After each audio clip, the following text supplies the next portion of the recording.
From Tally to Cali. It's time to wake up. Wake up! Warchant.com is your ultimate Seminole sports source. And this is Wake Up Warchant, presented by Vitamin Energy. The vitamins. The energy. Now here's Warchant.com's Aslan Hajavandi and Corey Clark.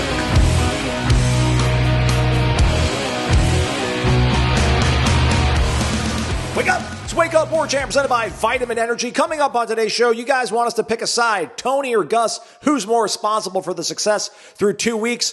We get lots of questions about Miami. It's the mailbag show after all. And we're generating discussion sparked by Cummins. Wake Up Warchant presented by Vitamin Energy, vitaminenergy.com. Shake it and take it, everybody. And buy one and get one free, more importantly. warchantbogo, your promo code. Warchant, B-O-G-O. Buy one, get one free. Buy two, get four. Buy three, get six.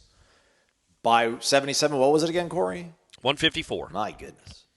Somebody needs to do that at one point. Like if somebody out there, I don't know what I can give back to them, but if somebody out there, if they beat Clemson to go to 9-0, 10-0, 9-0, whatever the final score is that Florida State scores to win the game, that'd be awesome if somebody bought Vitamin Energy and that amount and then did the BOGO on top of it.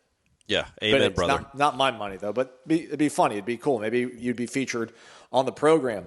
You can be featured on this show anytime when you go to warchant.com and hop into the Renegade Express mailbag. We'll be doing that today, generating discussion sparked by Cummins coming your way. We're going to give away the monthly gift bag winner for August and then get our first winner for the month of September as we head into the first bye week of the season. No time off the grind, though, for Corey Clark. Corey's here, everybody. Corey, how are you, friend?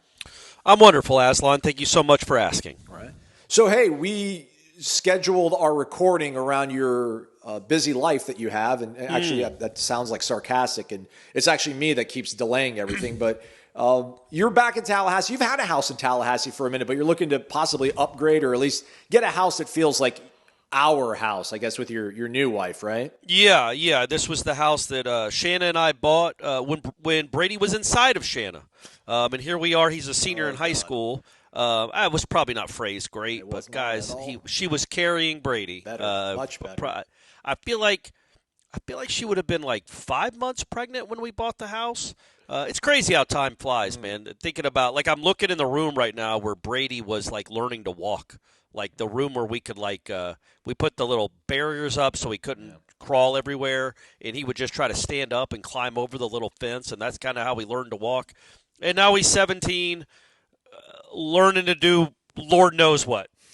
You know what I mean? He's a 17-year-old boy, but I still kind of picture him barely being able to stand in that room that I'm looking at 16 years ago. So, yeah, it feels like it's time maybe for a new house. So, me and the new wife number 2, some people call her Stephanie, went and looked at some houses on Monday, trying to see if we're going to move, still in Tallahassee, but moving somewhere else. And I feel like we liked a few of them, and we'll see where it goes, buddy. Okay, all right, glad. I know you guys were aiming for a very small target, I know. Yeah, no, that target broadened significantly. It's not that one road now. It's still in the same neighborhood, but a different road, different house. But the one I think we did put an offer in on Monday. So we'll see how it goes, buddy. We'll see how it goes. They listed it for a certain price. We came in $200,000 less. Nice. And said, give us a roof too.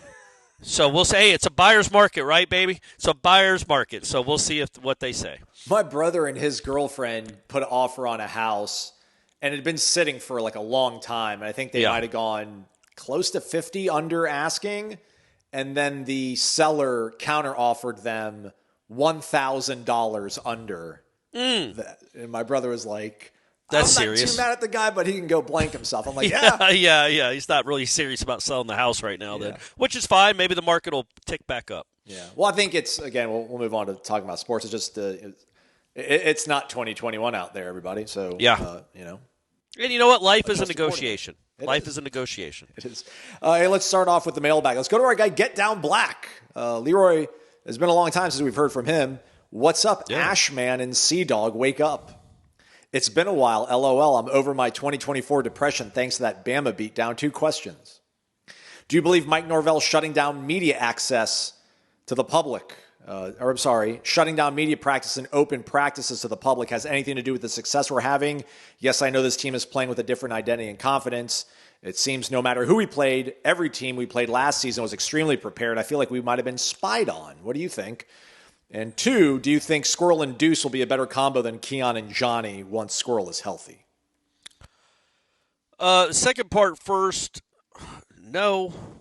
I just think that, look, man, I'm not let's hope Squirrel gets healthy. We don't think it's anything that's season-ending by any stretch. And as we alluded to, go on the Warchant message boards and you can see what we're hearing and when he might be back. But I don't know that. I mean, Keon, you saw what Keon did on Monday night or Sunday night. I don't know that Deuce is that guy. Like, I don't know that Deuce's ceiling is Keon's ceiling. It could be. Looked really good on Saturday. But Keon was a difference maker. And then Johnny was just a unicorn, man. He was a freak. It wasn't like Johnny was just a jump ball guy. Like, he made huge plays in the middle of the field. He legitimately won you 2 games in 2022. The Louisville game and the Oklahoma game, you won because of Johnny Wilson. Are you going to say that about any game this year with Squirrel White? Like, Squirrel White just straight up won you that game. I don't know if he's that kind of impact player, but it's a really good combo. It's especially if it's healthy. And maybe it's Boggs and Robinson. Who knows? But, Squirrel was kind of banged up last year. He was hurt in preseason camp. He got back to healthy, and now he's hurt again. So, again, durability. What's the best ability, Aslan? What do you think the most important ability someone has is? Availability. Right. And so we got to see what Squirrel's like, and can he be durable enough to last the whole season? He did 2 years ago, so it's not out of the realm. It's just not a great start. I just think Keon and Johnny was kind of a special 1-2 combination and kind of a get-out-of-jail-free card to both of them. But we'll see. We'll see how it goes. I think it's a very good wide receiver combo. And what was the other part? What was the other part? Yeah, were we being spied on last year? Is the media access cutting us off? Is that the reason why the Noles are back? No, I would say this when it comes to the media access. And again, look, we got to watch every practice in 2023.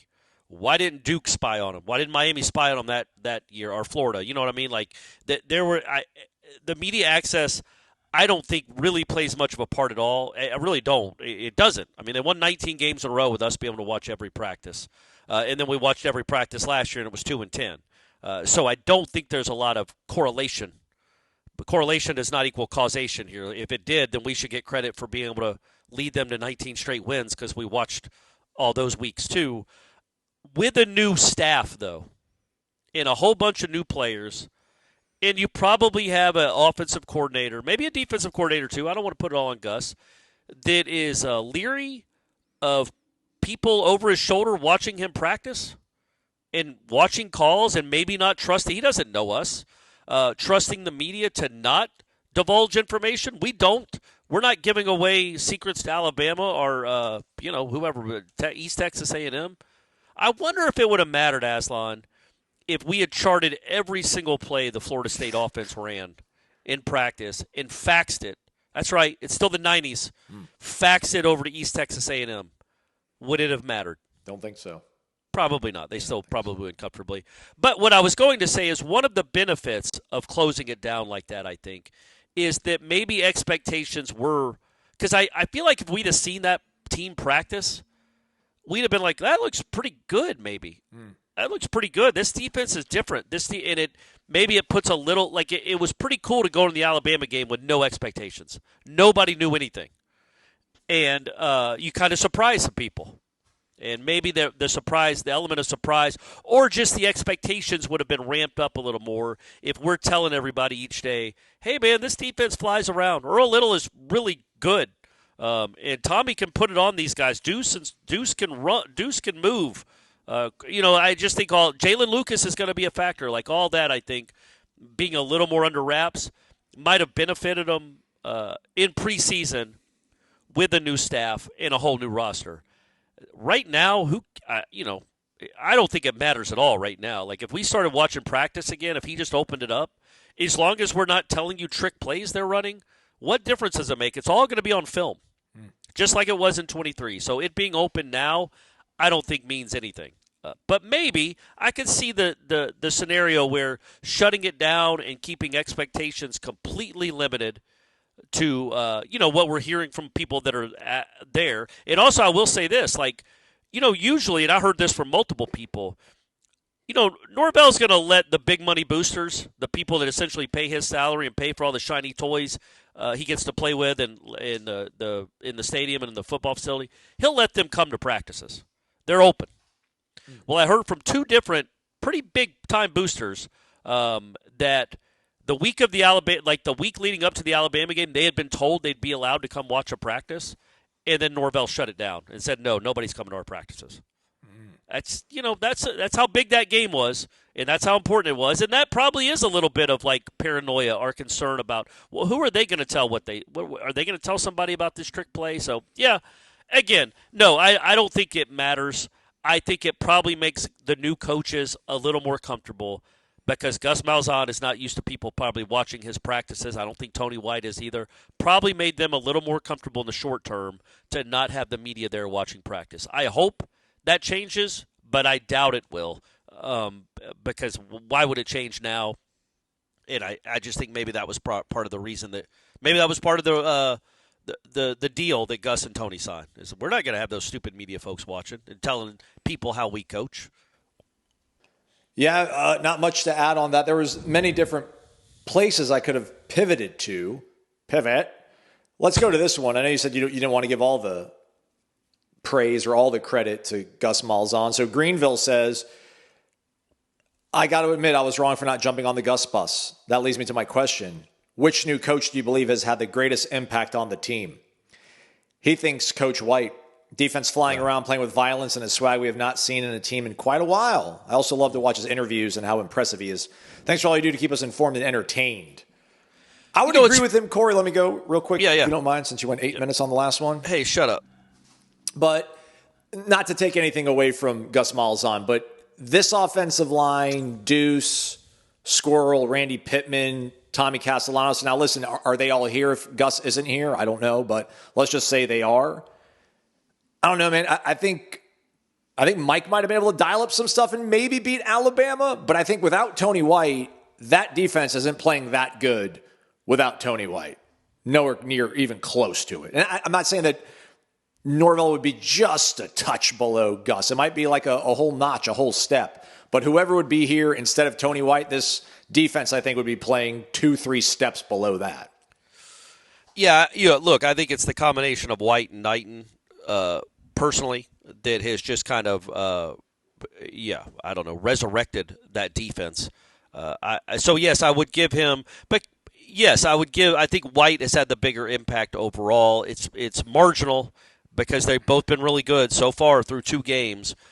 I think Gus – I believed in Gus because of just the track record, as I've talked about ad nauseum for 8 months. I was all aboard the Gus bus immediately. Correct. I thought it was a good hire. I thought it was a great hire for what Florida State needed in the moment.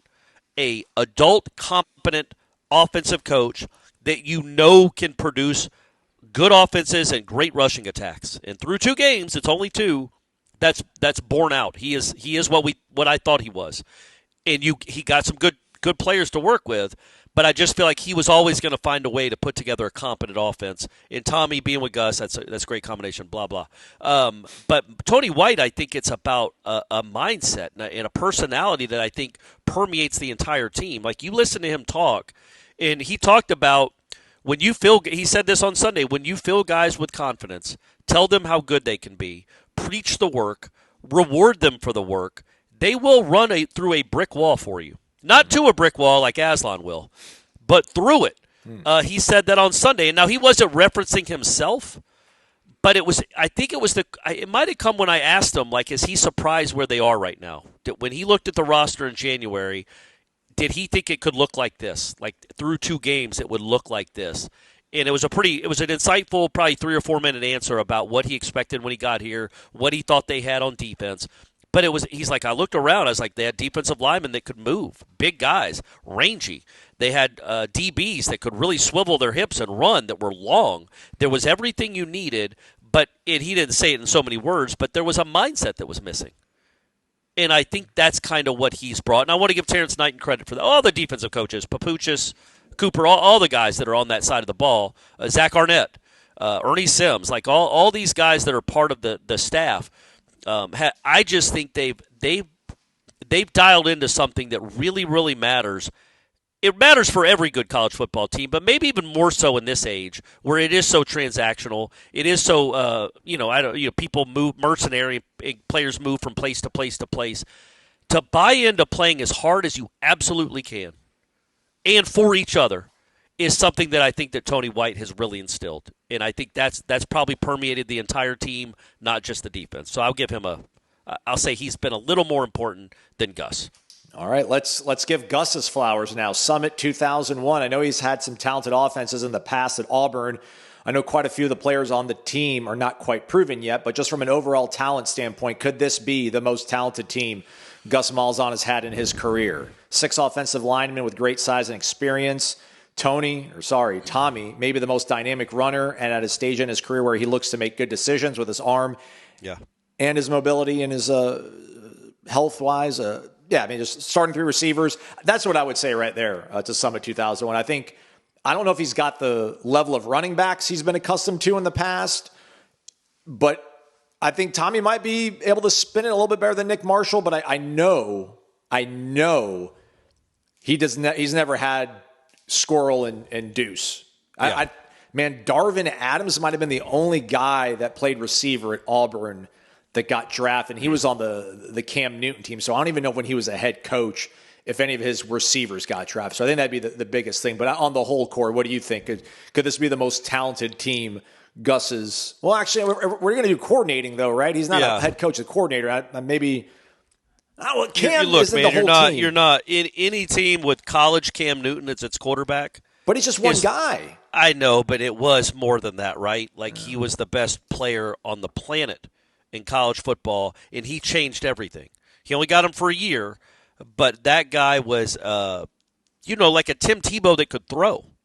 I would say it's hard to say that any offense will be better than what Superman was doing. And legitimately, man, like you look at that Auburn roster, it won a national championship with Gene Chizik as its head coach.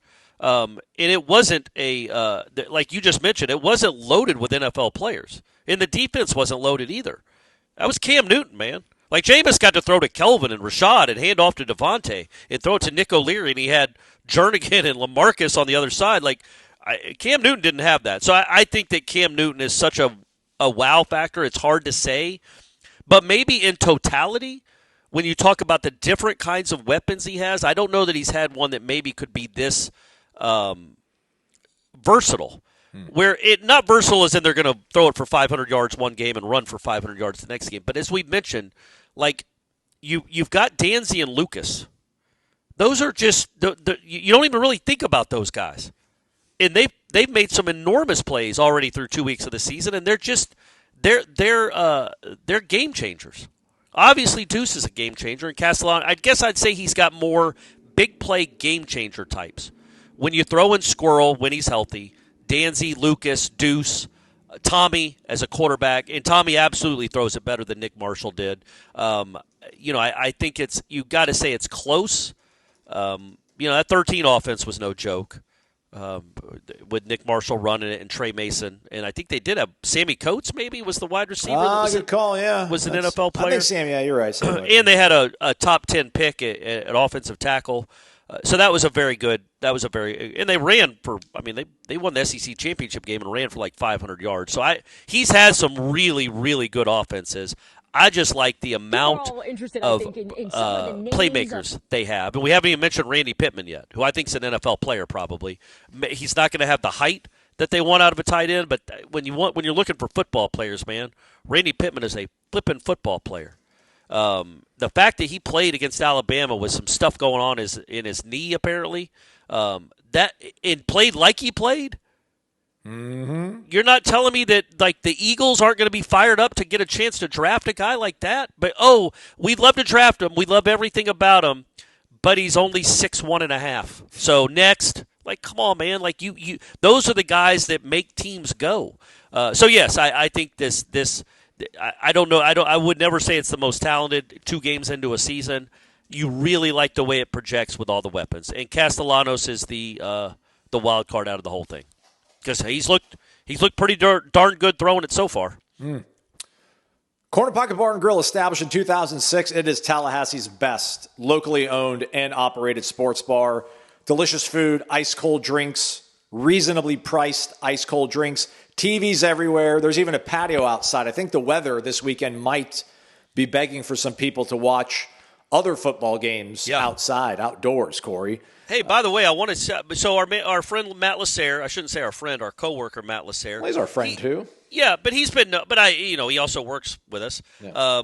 He's been known to maybe partake in College Town a little bit. That's not something we do, Aslan. We're older. Mm-hmm. We don't need to be rolling around College Town that much.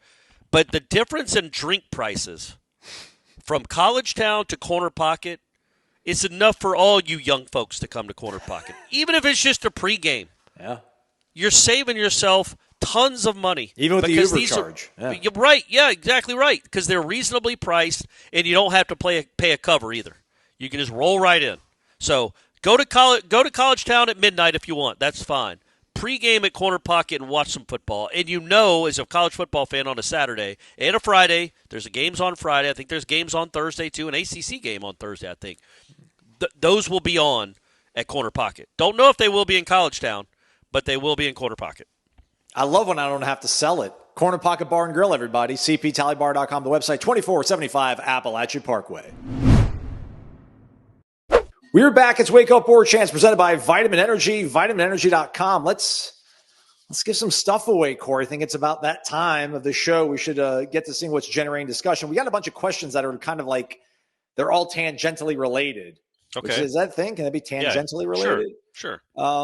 So we'll figure out the best person. But in the meantime, we'll see who's going to be entered into next month's drawing. But in the meantime, let's see who won this month's drawing. We got our guy 706 Nole, FSU man 5030, Geo Nole, Garnet and Gold guy 2018, Nole Blooded 6. I'm not going to screw it up this time, Corey. How many times should I hit shuffle? 4.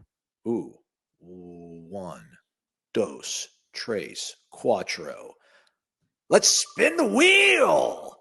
Again, a gift bag from Cummins. I think it might be a portable power station in there, maybe a shirt. And the winner is 706 Nole. Nice. There we go. Shout out to 706 Nole. Check it for your. That's Athens, right? Isn't 706 the Athens area? I think. Good job. All right, my neck of the woods. Shout out to our guy there. Check out your DMs to see when all this stuff comes your way. When we drop the swag bag in your mailbox, rather. All right, Corey, so we got a lot of pumping the brakes, kind of, but not maybe pumping the brakes, but just we're a little curious. Curious. And we start with our guy, random_John. Good morning, guys. FSU is flat out dominant right now. But let me throw this out there. Is there any one spot where all this early success might be hiding any warts this team has? We also have our guy, Derek, XDQ004. 2-0, top 10 looks very good on our Noles. I like that Tony White is not satisfied with the effort on a field goal attempt. Question, I know the sample size for the season is small, but what gives you the most confidence we can potentially go at least 11-2 with a spot in the playoffs? And then, sometimes they say brevity is the soul of wit. I think, is that what they say? Is that they do? Yeah, well said. Yeah, they do say that. Yeah. All right. And this guy just absolutely nails it. It's our guy, Mom's Sandwiches. Okay. Mom's Sandwiches, saying that, where is it, Aslan? Pull it up there. There you go, you jerk. As this week's cheek clapping comes to an end and we tie last year's win total, what is the biggest remaining question mark for the team as we head into the heart of the ACC schedule? I mean, that's just a really well-crafted question. So let's have some cameras on. And Corey, soundtrack, energize us. However you. Okay, yeah. Can you? Do I need to? Oh, yeah. And then I just push the button. Thank you. There you go. It is generating discussion. It is sparked by Cummins. Give them a follow on Instagram. That's all we're asking, because we think if you give them a follow on Instagram, you'll see all the cool things you can do when you've got Cummins in your back pocket. And maybe not your back pocket, maybe in your RV, maybe in your fifth wheel, maybe in your boat. But hey, they got the portable generators, and that's what's up for grabs when you do win this segment, you get entered into the grand prize drawing at the end of the year for a free Cummins Onan portable generator. And you might be able to win the gift bag too next month. We'll see how it goes. All right, Corey. The cheek clapping has come to an end. What is the biggest remaining question mark for this team right now? Because and I don't think this is us trying to like pump brakes, but I don't know. They can't be perfect. Nobody's perfect, Corey. What is the question that you still have on your mind through only 2 games this season? Well, I would say this, a weakness that I think they've had, the punt return game has been abysmal. It's good to get people to punt, but they've done nothing with them.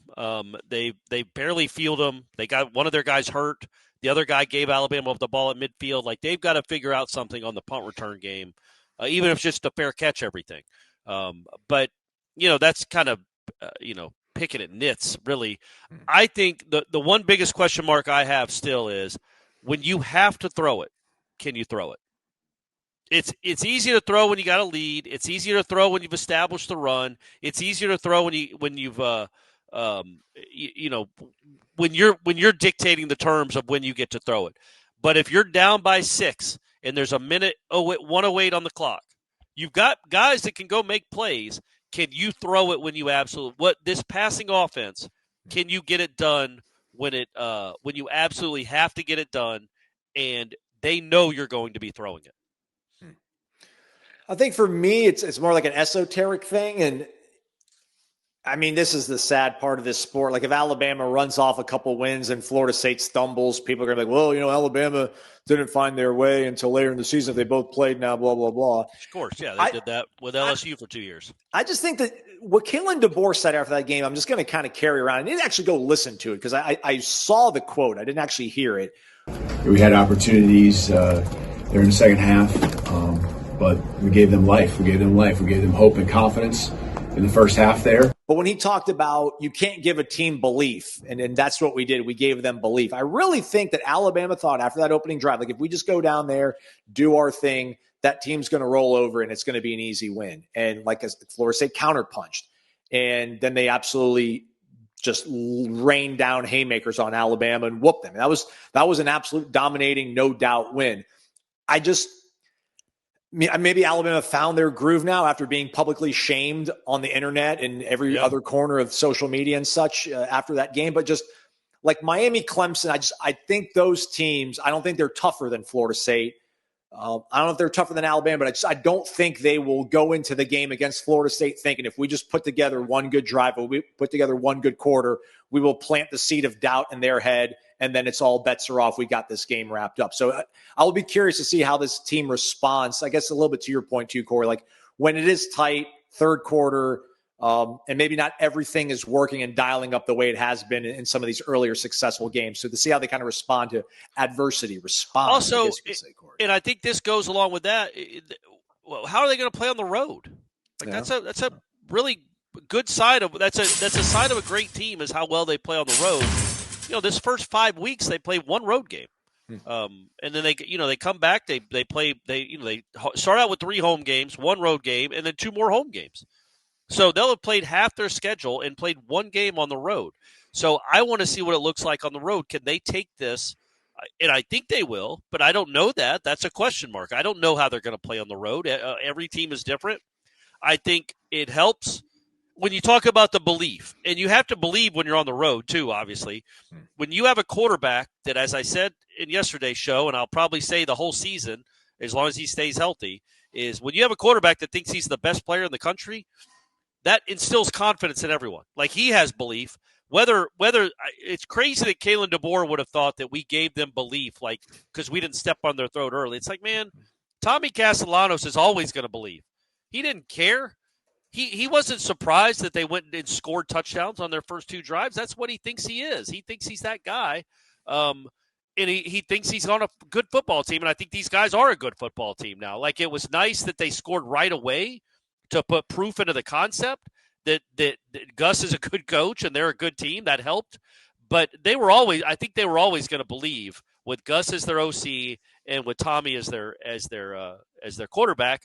And then, there are plenty of question marks left to answer when you've only played 2 games and one was against a really bad football team. I just specifically how they play on the road, how they throw when they have to throw. But yeah, there's other ones. How good's the pass rush? How good's the depth when the injuries inevitably start happening? There's question marks for all these teams. I don't know. I'm not too worried about the depth. All right. I'd be worried at quarterback, obviously. No, maybe you're right. Because if Deuce pulls a hamstring in the second quarter of a game, does that really probably would put a bit of a hamper on what they can do and at least how much teams will fear them. But, yeah. Yep. So, but hey, every team's dealing with that though, right? Every team I think out there is dealing with things like depth. So these are the things. These are the first world. These are the gated community problems that Florida State has right now that we'll find out in 3 weeks, 2.5 weeks, right? By the time that Virginia game is going to be a telling one. And if they win that, then the real test happens, right? They're going to keep testing themselves all season. At Clemson's a test. Yeah. How they play against Stanford, who does not look good at all, but it's a 10:30 game at night in a half-empty stadium. What's that going to be like? They're going to have all these tests they have to answer along the way. But yeah, that Virginia game to me, that almost dictates the entire season. How do you play on the road, man? Because your road games, you've got a couple against not good teams, but then you've also got some real tough stadiums you're going to have to play at that will make Virginia look like a fair. So if you can't handle the crowd at Virginia, then how are you going to handle Death Valley and the Swamp? So that's a really, really good test for this team. And Raleigh on a Friday night. That's not fun. The Snake Pit, man. The Snake Pit. Absolutely, man. Yeah, they've got their 3 toughest road games or their 3 last road games. They have Virginia and Stanford, which are just warm-up road games to see how they play away from Doak. And then they're going to be in some real adverse atmospheres, and we'll see how they handle it. Again, all these guys have played a lot of football. They've all played on the road before. These coaches have coached on the road before, but they've never done it together. I trust that Tommy will not be rattled, but you just never know, man, until you see it in person and see it actually play out. Congrats to 706 Noel, winner of the monthly Cummins gift bag and mom sandwiches for just, summing up what's really the big talking point of this bye week. Succinct, yeah. Yeah. Give it a follow on Instagram, everybody. Cummins Lifestyle, it's all one word. We surely would appreciate it. All right, let's continue on here, Corey. Blue Knoll, couple things. In regards to the stadium, isn't 68,000 capacity just who we are as a fan base? What I mean is many fans were grumbling about the reduced capacity, but when I watched the Alabama game, I couldn't get over how gorgeous the stadium looked as well as how loud and raucous it was. It really had an intimidating yet homey, FSU is a family feel. Why can't people just accept we don't need an Ohio State, Alabama, Michigan behemoth type stadium because that's just not who we are? Also, if we end up having a top 10 undefeated matchup versus Miami, what will Corey do if we win to make it worth our subscription fee besides his cogent columns?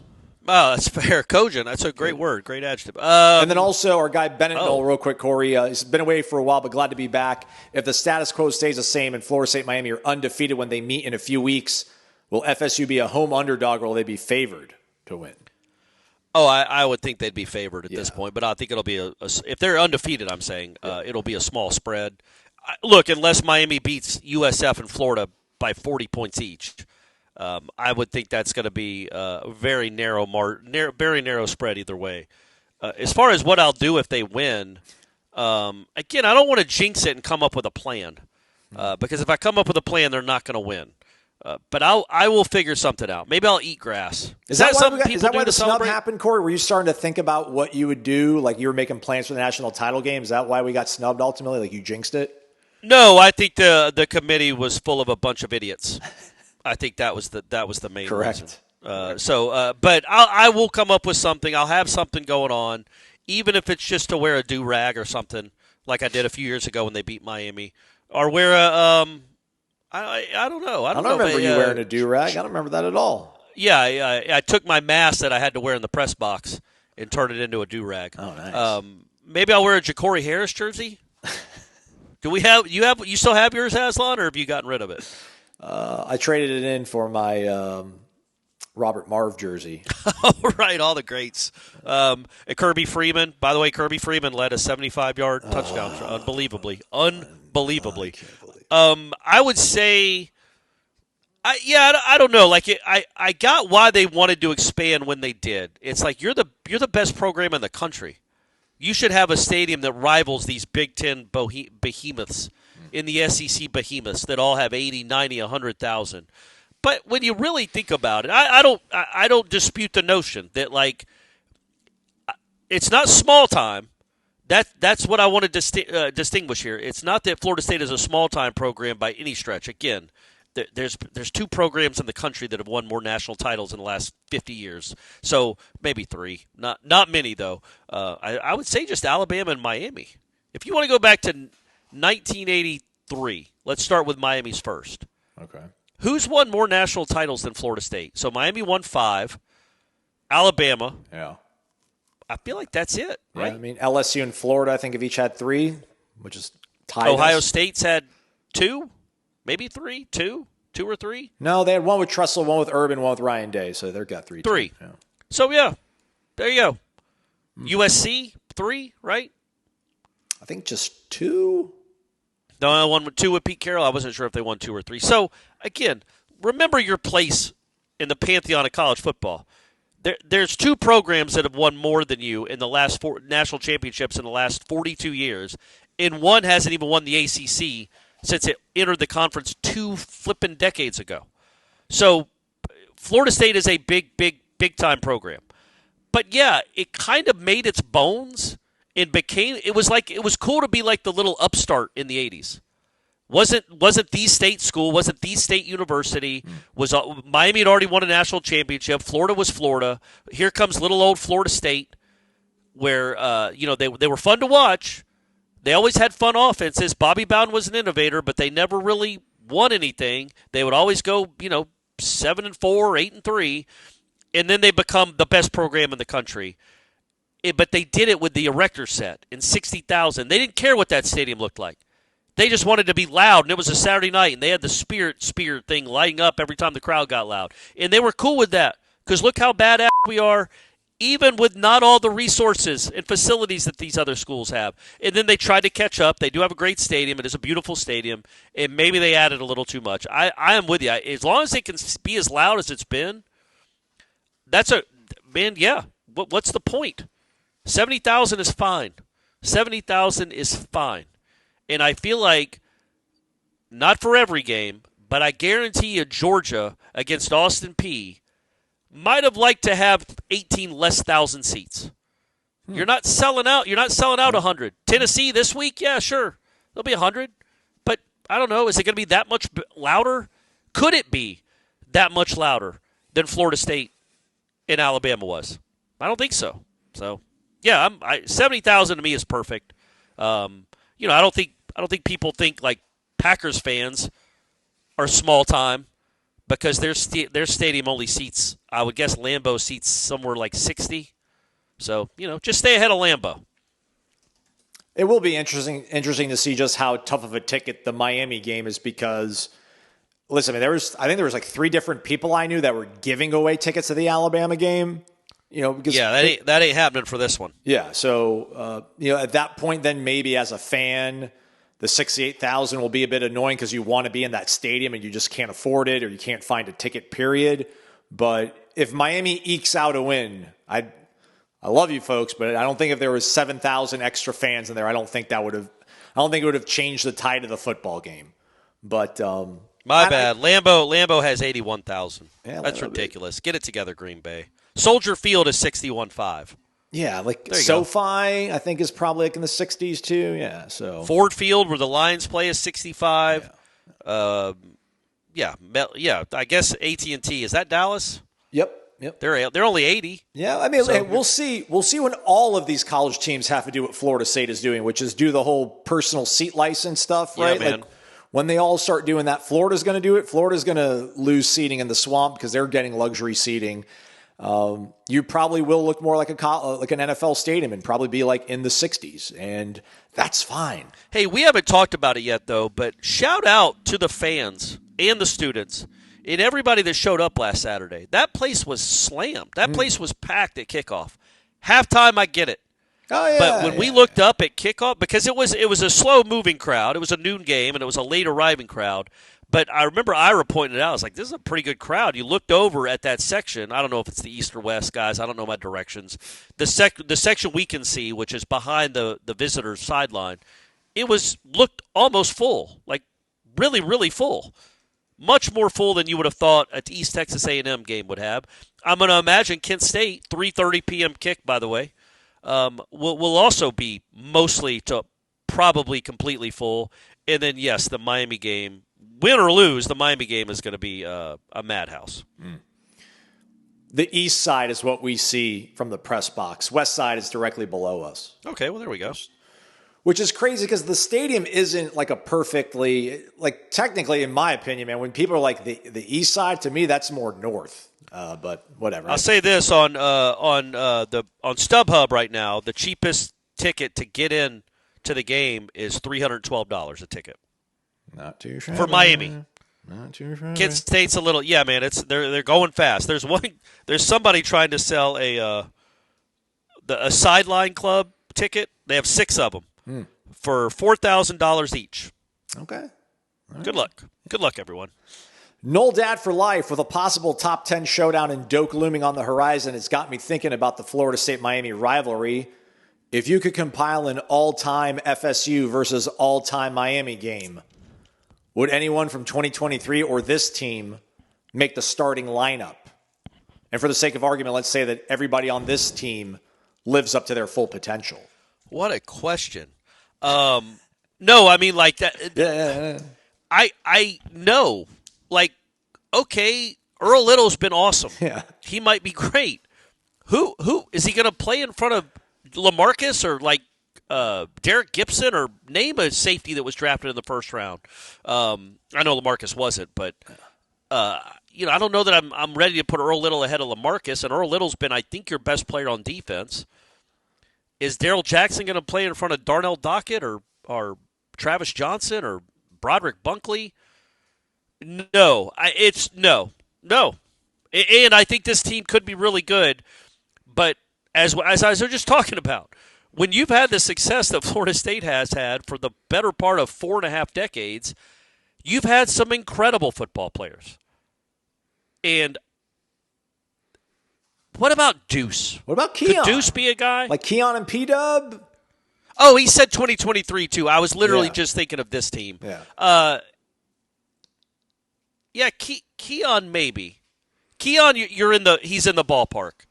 There's Rashad, there's Kelvin, there's Peter Warrick. Peter Warrick's on the team for sure. We'll go 4 wide. We don't need a tight end. We're going to run 4 wide, 1 back. We're good. Oh, okay. All right. Well, if we're going 4 wide, you got to have P-Dub. You got to have Rashad Green. Kelvin. Anquan Bolden. He's pretty good, right? Yeah. Yeah. It gets tough, gang. It gets tough. Like Javon Walker, nobody ever talks about him or remembers him. He was very good in the NFL, and he was good his year that he was healthy at Florida State. Yeah, man. There's Kelvin. Keon would have a chance. Cooper, man. Yeah, Javon Walker, like you said. Yeah. But I think Keon would have a chance because he's a unique 6'4" guy that can go make plays and run and be your punt returner. Although he probably wouldn't be your punt returner because you've got some of the best punt returners of all time to choose from. 23, Verse. What about Verse? Yeah, I was going to think maybe because, Peter Boulware probably. You don't want 2 speed rushers, though. Verse is like Renard Wilson. Renard Wilson had a great college career and was a first-round pick. Didn't do great in the pros.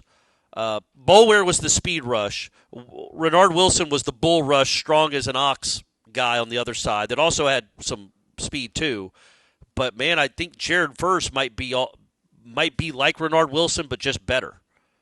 So okay, let's go with Jared Verse. Okay. I don't know that Fisk makes it. It's too many darn good defensive tackles. But hey, there's also Wadsworth. He was awesome before he got hurt, and he was the number 3 pick in the draft. Yeah, that's hard. It's hard. Yeah, I don't know. Someone's yelling Ron Simmons out there too, I think. So. Yeah, but I don't know that you'd say him over these guys. Yeah, I don't know. Maybe Weinberg. He's got a big leg. You could use him to kick it off. but that's really hard because there's so many. There's just been so many great players, and those teams had them. But I think Verse and Keon are the two that I think have a chance, and I wouldn't say anybody on this team yet has earned the right to play in that all-time FSU versus all-time Miami game. Before we get there, there's so many games out there to watch, debate over, maybe even win some money on. Download the Underdog Fantasy app today and sign up with promo code WARCHANT to score 50 in bonus funds when you play just your first $5. Promo code WARCHANT. Millions of fans have won billions making picks on Underdog. Will you be next? We don't have the results as we record this of the parlay that you put down out there for us for the Monday Night Football game, Corey, which I'm sure smashed. Let's go with some of the Thursday night games. We don't have anything on the college slate available as we sit here and talk. Jaden Daniels, passing yards, rushing yards. Which one? I'll give you the passing yards, 226.5, rushing yards 50.5. Higher or lower on either of those? Who are they playing? They are playing at Lambeau. Micah Parsons coming after him now. Yeah, that's a lot of rushing yards though. Lower then? Yeah, I'll say lower on the rushing yards. Okay. How about Deebo Samuel, former 49er, former Gamecock, now current Commander, 48.5 receiving yards or 4.5 receptions. You at home can do all of these, but I was going to give Corey just one of them. I'll say over. I think they're going to get him involved a lot of different ways. That's a lot of receptions, I feel like. I don't know how many he had on Sunday, but I'm still going to say the higher. Good job. Higher on the receptions. All right, and we need something on the Green Bay side of things. So let's go to their first-round pick, Matthew Golden, speedster out of Texas. 39.5 receiving yards, 19.5 yards his longest reception, or you can do 1/2 higher, lower receiving, rushing touchdowns combined. I'm going to say higher. I'd say higher on either. Okay. It's more fun to root for that. All right. You know, it's just more. It's a 20-yard catch. That's all you're looking for, right? Yeah. That can happen. Those happen all the time. Those three, $10 would get you $47 over on Underdog Fantasy. Underdog Fantasy, make picks, win money. Underdog Fantasy Sports must be 18 or older, 19 or older in Alabama and Nebraska, 19 or older in Colorado for some games, 21 and older in Arizona, Massachusetts, and Virginia, and present in a state where Underdog Fantasy operates. Terms apply. See assets.underdogfantasy.com/web/play and get terms _DFS_.html for details. Offer not valid in Maryland, Michigan, Ohio, and Pennsylvania. Concerned with your play? Call 1-800-GAMBLER or visit ncpgambling.org. In New York, call the 24/7 Hope line at 1-877-8-HOPE-NY or text HOPE-NY. We are back. It's Wake Up Warchants presented by Vitamin Energy, vitaminenergy.com, Warchant BOGO, buy one, get one free. Naples, Mark, wake up. Looks to me like the decision to bring in Gus has been an ingenious one so far. Gus gets to have fun and get his kicks by scoring 54 points per game, which I'm sure feels like a paid vacation compared to struggling as head coach at UCF. Mike gets to focus on many different players and units during and in between games, recruiting almost 24/7, and being a CEO head coach duties that are critical. And he seems like Mad Mike again, but in a good way. So far, match made in heaven. Smart talent acquisitions this past season. So many ways this offense can hurt defenses, and it looks like they're having fun in the process. Are you hearing anything from sources that this marriage could last a couple years or longer? Sure would be great for recruiting and some continuity, especially with Florida about to go into another coaching tailspin. Go Noles, take care of business at Virginia. Show average ACC teams just what they are again. Yeah, amen. I assume he sees marriage as like with the coaches, with Malzahn and Tony. No idea. Weirdly, me and Gus don't have a solid connection yet. So I don't know if that's ever going to be established. I'm going to guess no. Look, man, I wrote about this in his 3-2-1. It's like, I know that's a big worry, and I get it. I understand it. But enjoy the moment. Mm-hmm. Just enjoy these next couple of months, and we'll get to that when we get to that. But try to not think too far ahead. Just enjoy the fact that you have a top 10 football team for now, and you might have it for the whole season. You might have a top 3 team by the end of the season. We have no idea where this thing's going. But enjoy what they put together and the product they've got right now, and then worry about all that stuff later. And I say that not because it's not a worry. It's just nothing we can do about it. This is a Michael Alford worry and a Peter Collins worry and a Richard McCullough worry and a Tony White family worry. It's not our worry. We just enjoy what they're doing and then absolutely hope that you can somehow get a couple more years out of this trio. I do think it is a unique coaching staff in that I was going to bring this up a few minutes ago. Tony White, the way he talks when he says he is him, and about Earl Little, I think he said about Darrell Jackson the other day too. But then he's like he was making some point, and he's like, "Oh, so you think he can do that? All right, bet." And then he starts talking. I don't talk like that. I don't say the word bet in that context. Right. You young folks know what that is, and if you're my age, you've probably heard your kids and their friends talk like that. I can promise you that when Gus Malzahn is talking to Tommy Castellanos, and Tommy's like, "Look, if you call this play, I think I can get on the outside and cut it up and probably get 25 yards." Gus doesn't sit there and go, "All right, bet." Bet. That's a great call, Tommy. Right. He's not there. The tone, the fact, but you have that guy too. You have like the mad scientist that's just there, wrinkling up an offense and calling plays.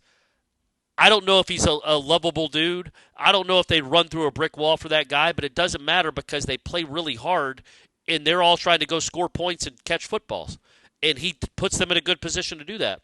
Yep. He's fun to play for because of what he does, calling plays, and how he puts an offense together. Tony White's fun to play for because of who he is.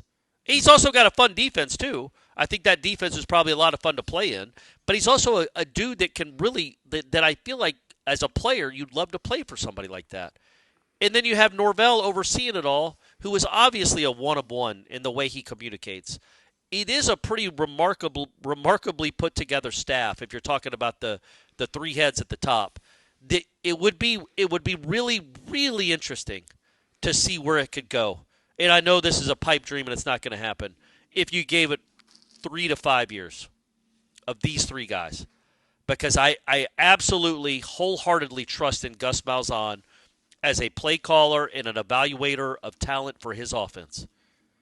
And I wholeheartedly now, after 2 games, after 120 minutes, believe in Tony White as a coach, a great coach. And then Norvell, I'm back on the train. So that would be really cool to see. It just seems like in this day and age, it might be hard, but I would do almost whatever it took to keep them together for one more year at least. If this season goes the way it appears to be going, it would be really fun to run it back with this crew. In case you're wondering, both Gus and Tony bought homes. In case you're wondering, everybody, they bought it. They didn't rent them. Did you just look that up? I already knew that, but yeah. Oh, I thought you just looked it up. What'd they buy for? I need to know what I need to settle for in my house hunt. I don't know that. I did look up Tony White's house. Okay. Tony White's house has got a couple commas in it. Okay. Good for you, Tony. Got a couple commas in it. So, and I don't know, you're not going to be able to resell it and recoup your money, Tony. You might need to stick around for a while. Let the market bounce back in your favor. Look, literally, like this, I know I just said enjoy it. We're not going to spend a lot of time on this right now. Again, he's also only coached 2 games. But you do wonder, like, he doesn't need to be in a rush. Like, if he plays his cards right, he could be the head coach at an SEC school in a few years. I don't know that 1 year at Florida State as a DC gets him there. But I think he could be the head coach at Florida State if he plays his cards right. You know, if Norvell has really good years and decides to go coach the Schottenheimer's not going to work in Dallas. Jerry's going to come from Mike. Mike goes to the Cowboys. Tony White takes over. Everyone wins. Tony White gets bumped up, and I think Florida State fans are very, very excited about that. They are at least content, satisfied with that. So, man, but my advice is just enjoy this staff for this season. Don't consistently worry about if they'll be back next year. It's right to worry. It's a legitimate worry, but let's just enjoy what appears to be a really good, fun staff.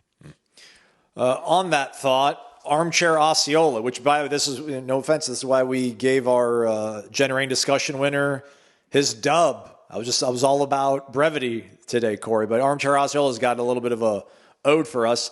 Ladies, gentlemen, fellow FSU faithful, wake up. Let's fast forward 2 years. Florida State has made the playoff back-to-back and had one deep run. High school recruiting is rolling with consecutive top 10 classes. Mike Norvell just locked down a rising star defensive coordinator after Tony White moved on to take the insert job here. Now ask yourself, how valuable is Mike Norvell in this moment? He took a program in shambles, built it into an undefeated team, watched it collapse, then had the discipline to tear it down, reevaluate, and build it stronger. Not sure this has ever happened before, he adds parenthetically. In today's college football, I suspect you can either be the executive or the schemer. That is, being either the CEO-style head coach or the elite play caller. But it's almost impossible to be both. Norvell tried to straddle the line, leaning on shaky pillars and carrying too much slack himself. That was a mistake the first time. What say you? Yeah, so the question is, the mistake was leaning on the guys that got him there? Or the guys that came with him? Can you be all things? Can you be culture setter? Can you be elite play caller? Can you be great recruiter? Yeah, man. It's a fair question. And, the last, maybe it was 2 questions ago, somebody talking about how Norvell seems to be fit for this role. He kind of does, right? Yeah. Like, I feel like his impact, one of his greatest strengths, when I think of Mike Norvell, even though he's put together some really good offenses, I don't think his strength lies in the X's and O's. He got there. That's how he made his bones. I get it. He was an OC at the Power 5 level, Power 4 level, and then became a head coach and did well at Memphis, and they had really good offense. But I don't know, man. When you see him interact with the team, when you see him coach a practice, it feels like his strength is his tentacles into everything, in his relationship to the players, and the demand he has on all his players, not just his quarterbacks. But the demand he has on all his players, the weakness he had is I don't think he put together a great staff. There was a thread on the message boards about these coordinators and about the ones that just left, and there were people going back and forth about how good Adam Fuller was, and somebody's fair response was, because somebody was saying, look, Adam Fuller put together a really good defense in 2023. He deserves credit for that. And people were like, yeah, but if he was such a great DC, why is he a safeties coach in the NFL right now? Nobody came calling for him. Yeah. Nobody came calling for him. And I don't know I don't think is Atkins their O-line coach at LSU? No, I think he's the tight ends coach. He's the tight ends coach. He might have gotten elevated. Let me look that up real quick. He is listed as, I'm going to reject all your cookies, Mike the Tiger. Tight ends coach, run game coordinator. But not offensive coordinator. Correct. And not just the straight O-line coach. So, in hindsight, maybe they weren't the best hires, but then it's like, well, you can't just dismiss the 2023 season, and they were a part of that. And we all gave Alex Atkins all the flowers in the world for how he turned around that offensive line from what it had been. It went from unusable and disgusting to pretty darn good in 2022. It's a good offensive line. He put together a nice group there. It was not good in 2023, and it was a disaster in 24, and now he's at a different school. And I don't even know where I was going with that necessarily, other than I think Norvell has typically done a good job of hiring assistants. He lost them every year at Memphis and would replenish them. Maybe they weren't the best hires at the time. I don't know, but I think that Norvell. What I just think his strength is, man, is his communication, his ability to communicate with players, and his ability to hold them all to a higher standard, because he is the same dude every day. He is always on their ass, mostly in a positive way, but he's always on their ass. It never changes. His personality never changes. When he lost the game, obviously he's morose, too morose probably, but he is who he is. And it kind of diminishes his impact if that guy, that big personality, the dude that's supposed to be the culture setter, is just staring at a play sheet for 60 minutes on a Saturday while his team gets its head kicked in. Like, he wants to go over and scream at Patrick Payton, or scream at Marvin Jones, or scream at this guy or that guy for not doing what they were supposed to do, or scream at Adam Fuller for not coaching him up, or another position coach for not doing the right thing, or having his players play sorry. But he's got to go call plays. So he doesn't really have time for that. Now he does. And I think it fits him well. I think it fits that personality well. I really do. So we'll see. Again, it's been 2 games. But being able to hand an offense over to somebody like Gus Malzahn, and then he gets to be full Norvell to everyone on the field, all 100 guys on the sideline, to both sides of the ball, I think that's something that could be really a strength for him as he continues his coaching career. Well said, man. Yeah, Thanks, buddy. Thanks. I don't know. I mean, Kirby, I don't know if like Dan Lanning and Kirby, I mean, Ryan Day clearly has given up offensive play calling responsibilities. I don't know how much of their success at Ohio State is his recruiting. Everyone seems to think that, Brian Hartline is so instrumental in getting all these excellent receivers year after year after year. I don't think it's impossible, right? I don't think just because you're a great play caller doesn't mean you can't have like the emotional intelligence to connect with people.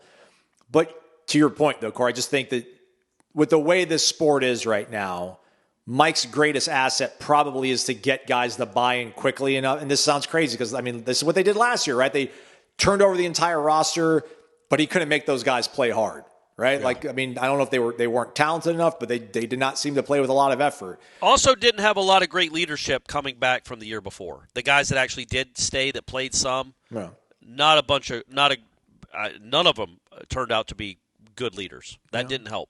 Yeah, I mean, guys like Juice might, be an upgrade. Yeah, I think Juice is a guy. That's what I'm saying. Like, I think Juice was a guy from last year that came into this year with more playing time and a better defense. He is a leader.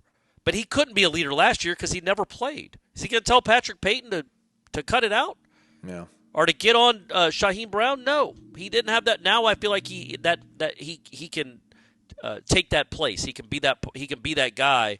And there are other guys like that, but I think Juice, and then Earl's an absolute leader, even though he barely played last year. But yeah, they just didn't. It was a combination of not great guys that they brought in, and the guys that were the holdovers from the year before, just maybe weren't the leaders you need them to be. Darryl, good player, soft spoken. Josh Farmer felt pretty soft spoken.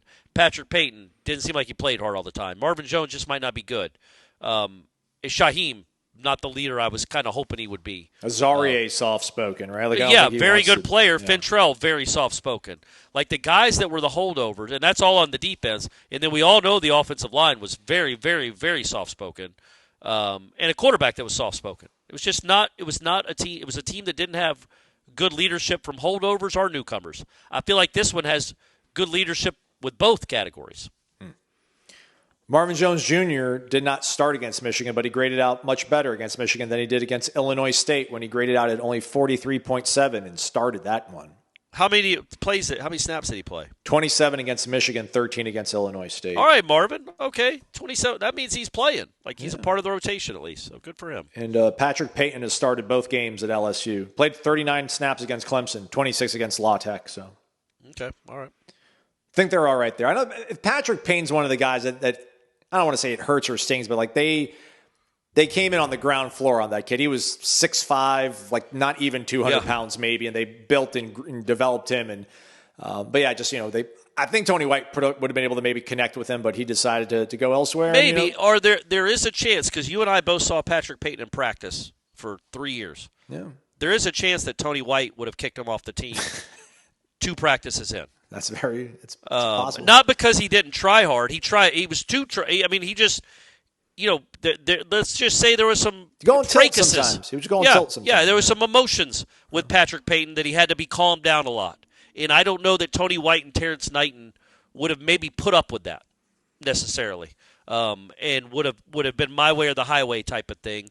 And it could have just been, look, he's a talented kid and he's playing at LSU, so it's not like he went to Rice. He's played at LSU and playing. He's part of their rotation on a team that's number 3 in the country and has given up, 2 touchdowns in 2 games. So it's worked out, hopefully, for him. But sometimes it's like addition by subtraction, man. He thought he was Jared Verse and he wasn't. And when your best player thinks he's better than he is, there can be some entitlement that permeates all the way down the entire team. And it just, he wasn't taken out of the game even sometimes when he didn't try as hard as it didn't seem. He would just stand up on the snap and not even try to rush the quarterback.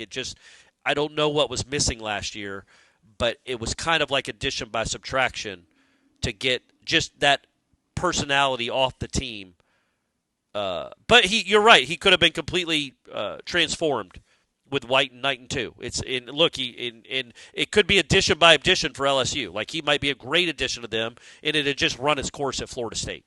So either way, I'm not wishing ill will towards those guys. No. And I think Patrick Payton, like fully operational, fully developed Patrick Payton, playing hard every play, which he'd have to for Tony White, would be very welcome on this football team right now. Still not convinced about what they have at defensive end, especially because we don't know what James Williams is yet. Yeah. Or how healthy he is. Yeah. Good job on the over-unders, by the way, Corey. I'm finally getting around to grading them. Okay, good. And let's see here. You put total plays for Florida State 72.5. Okay. 71. Boom. Okay. Kevin Sperry pass attempts 5.5. And it was 5, right? It was 5. Okay, all right. Got to hit an over here. Yeah. Sorry, got to hit a higher. Florida State first downs allowed 11.5. Higher, right? 9 lower. Oh man! All right.